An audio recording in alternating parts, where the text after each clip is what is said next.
While ethnic minority voting trends are incredibly complex and sometimes hard to predict, a comprehensive set of data based on polling by Ipsos and seen exclusively by Sky News gives us some indication about how people are feeling towards the leaders of the two main parties.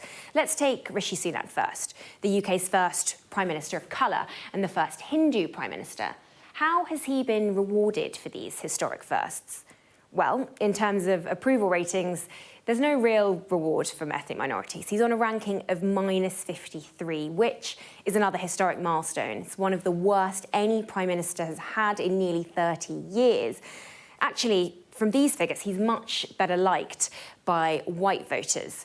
For Labour, the stakes may be even higher because they're billed as the party of progressive politics. And the party has consistently held large leads with ethnic minority voters over the last few decades. So how does the current leader, Sir Keir Starmer, compare? Well, he's at -32 for ethnic minorities.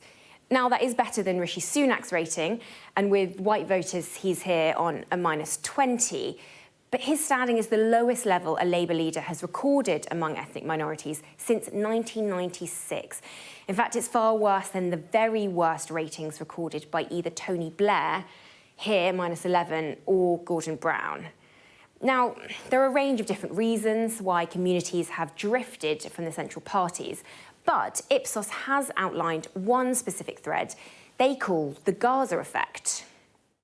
Everybody is fed up of the two main political parties. We must vote for independent or pro-Palestine candidates. Keir Starmer, this is for Gaza.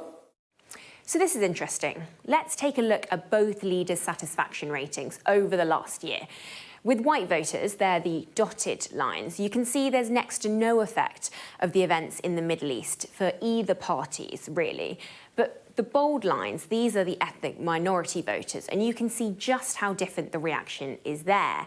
Now, if we zoom in on this part, the 7th of October attacks, we can see a different story. For Rishi Sunak, there is a drop, but only around 13 points.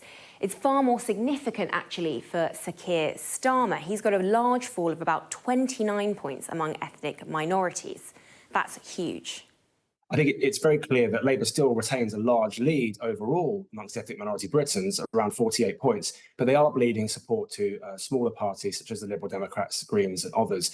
Now, that's not likely to be decisive in the general election overall, but it could cost the party some support in specific areas of the country, such as we saw in the local elections recently.